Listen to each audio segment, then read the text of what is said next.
a tua palavra lida, suplicando que, pela provisão e habilitação do Espírito Santo, possamos ver além da letra. Suplicamos a ti, ó bendito Consolador, tu mesmo que sopraste tua palavra, venha interpretá-la aos nossos corações. Assim, confiados em ti, nós oramos. No precioso nome do nosso Senhor Jesus é que pedimos. Amém. Meus queridos irmãos, nossa intenção para esse período da manhã é darmos 3 passos em 3 cenas. 2 delas já foram lidas. Nós temos uma primeira cena aqui, nos versos 36 a 50. Temos uma segunda cena, no capítulo 8, versos de 1 a 3. Na primeira cena temos uma mulher na casa desse fariseu. Na segunda cena nós temos várias mulheres que então serviam ao Senhor, como diz o texto, com seus bens. Tinham sido por ele curadas, salvas, restauradas. Então acompanhavam o Senhor na sua jornada. Essa é uma segunda cena e vamos fazer um destaque específico dentro dela. E uma terceira cena, que deixaremos para ler ao final, está aí mesmo no capítulo 8, para que você visualize aí, versos 26 do capítulo 8 até o verso 39, quando nosso Senhor cura, restaura a vida desse endemoniado Gerazeno ou Gadareno. Então são 3 cenas que combinam de uma maneira maravilhosa 3 temas ou 3 assuntos que têm uma relação profundamente direta com o encargo para esses dias que temos tido juntos. Que casa me edificareis? Qual é o lugar do meu descanso? Então Então, veja que esse é um versículo da Bíblia. Tá lá escrito, não é invenção, né? Não é da cabeça dele, muito menos da minha. E ele então vai tratar esse assunto como que seria essa boa edificação que é o nosso interior e como Deus teria repouso em nós, espiritualmente falando. como vimos ontem, já algumas nuances naqueles 4 textos do Antigo Testamento, onde nós vimos contornos específicos da casa de Deus e evidências, no caso deles estarem presentes, de que aquele lugar é o lugar da casa de Deus. Então vimos que é o lugar do altar, vimos que é o lugar da centralidade da cruz, é o lugar de uma apreciação profunda, constante e crescente da pessoa gloriosa e da obra gloriosa do nosso Senhor Jesus. Sem isso, Então nós não podemos. a edificação é dentro de nós e é espiritual. O cristão verdadeiro ele deve entender que ele está em processo de transformação. Né? Toda a Bíblia, tudo que a gente estuda, esse processo de transformação, ele é constante.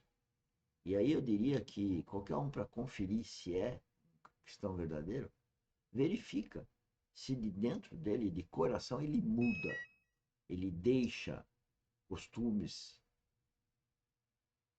que não têm mais significado, apesar de serem aceitos socialmente, mas não tem mais interesse, porque ele tem um interesse muito maior, que é desenvolver a vida espiritual, o relacionamento com o Espírito Santo e edificar Cristo em si. Então passa a ser uma ansiedade dele no sentido de edificar Cristo, que é exatamente o objetivo desse título, né? Trazer repouso. Porque esse repouso que você vai trazer para Deus, na verdade, você sentir no seu coração uma tranquilidade. Mas na verdade tem uma tristeza em ver o mundo, ver as pessoas amadas do mundo que não compreendem o que o cristão verdadeiro discerne. Ele discerne todas as coisas, mas ele não é entendido, ele não é discernido. Mas é exatamente isso que nós estamos falando aqui na nossa live, que é para que cada um tenha a oportunidade de refletir sobre isso. Edificar uma casa para Deus.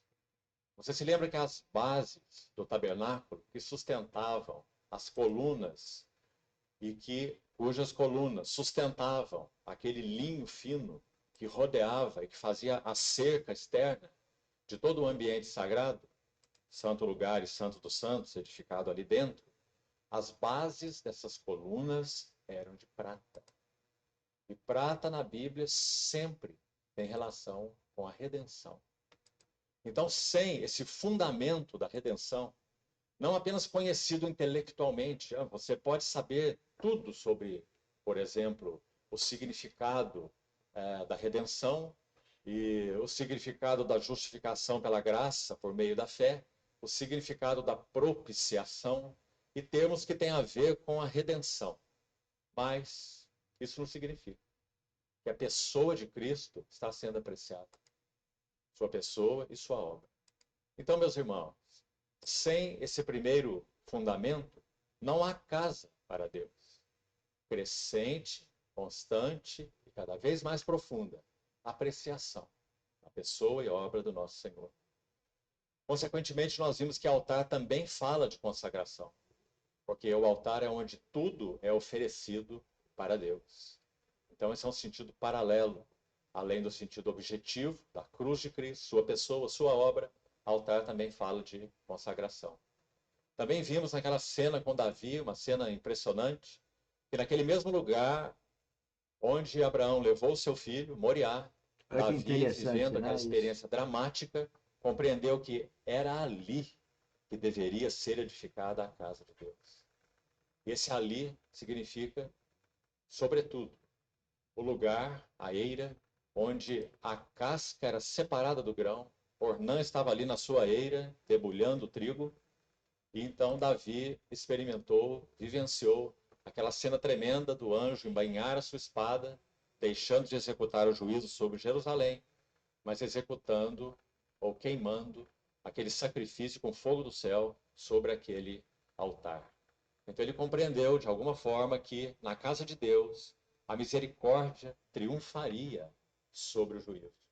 E triunfa sobre o juízo. Nas palavras de Tiago, capítulo 2, verso 13. E foi isso também o que aconteceu na cruz. O fogo, a ira santa de Deus contra o que ele abomina, que a Bíblia chama no singular de pecado. Aquele que não conheceu o pecado, Deus o fez pecado por nós, para que nele, sobre quem o juízo caiu, nós fôssemos feitos justiça de Deus.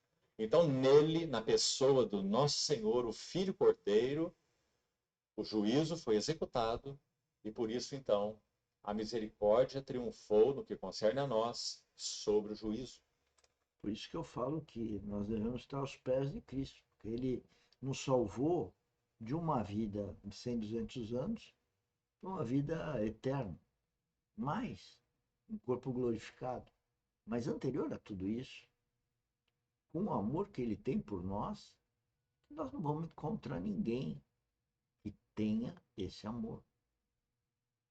E nós devemos amá-lo, sobretudo, para poder até amar o nosso cônjuge, os nossos filhos, nossos amigos e tudo o que fazemos no mundo.